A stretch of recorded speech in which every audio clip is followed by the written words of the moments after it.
ఉన్నట్టుండి నీకు ఇంత డబ్బు ఎట్లా వచ్చింది? అంతా అల్లాదే భాయిజాన్. ఆయన తలుచుకుంటే నవాబ్ ఫకీర్ అవుతాడు, ఫకీర్ నవాబ్ అవుతాడు. ఈ ఊకదంపుడికేం కానీ అసలు రహస్యం చెప్పబోయే. అదొక పెద్ద రహస్యం భాయిజాన్, అది ఎవరికి చెప్పకూడదు. నువ్వు చెప్పకపోయినా నాకు తెలుసులే. ఈ డబ్బంతా నువ్వు ఎక్కడ కొలగొట్టుకొచ్చుంటావు. నిజం చెప్పావా సరే, లేదా నేను వెంటనే వెళ్ళి కొత్త వాళ్ళకి చెప్పి నేను చెరసాల్లో వేయిస్తాను. భాయిజాన్ భాయిజాన్, తమ్ముడిని చెరసాల్లో వేయిస్తావా? తమ్ముడు తనవాడైనా ధర్మం చెప్పాలి. నువ్వు తప్పుడు పనులు చేస్తాడు చూస్తూ ఊరుకుంటావా? వదినా, ఐశ్వర్ బజ్జా, నేనేం తప్పుడు పనులు చేయలేదు. చెయ్యకపోతే ఇంత డబ్బే ఎలా వచ్చింది? అది రహస్యం ఎవరికి చెప్పకూడదని చెప్పానుగా. నాతో కూడా చెప్పకూడదా? చెప్పొచ్చు.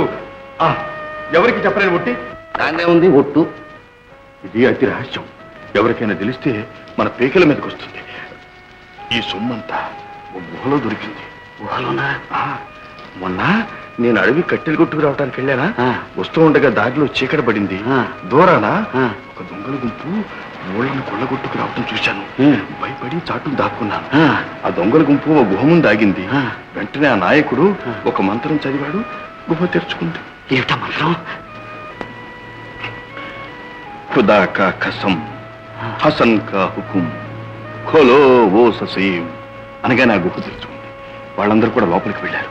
తెచ్చిన నగలు నాణ్యాలన్నీ కూడా లోపల పారేసి బయటకు వచ్చారు. వెంటనే ఇంకో మంత్రం చదివాడు, ఖుదా కా కసం, హసన్ కా హుకుం, బంద్ కరో ఓ ససీం అనగా నా గుహ మూసుకుంది. వాళ్ళందరూ వెళ్ళిపోయారు.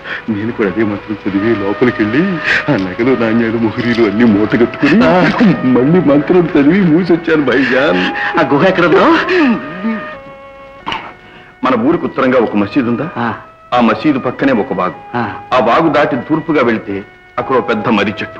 ఆ మర్రి చెట్టు దగ్గర నుంచి మళ్ళీ దక్షిణంగా మళ్ళీ తూర్పుకు తిరిగి మళ్ళీ పడమరకు వెళ్తే అక్కడ ఒక పెద్ద బండరాయి, అదే గుహ. తమ్ముడు ఆ మంత్రం ఏమిటి ఇంకోసారి చెప్పు. ఖుదా కా కసం, హసన్ కా హుకుం, ఖోలో ఓ ససే, మూసేటప్పుడు బంద్ కరో ఓ ససే. హసన్ కా హుకుం, ఖోలో ససే, ఖుదా కా కసం.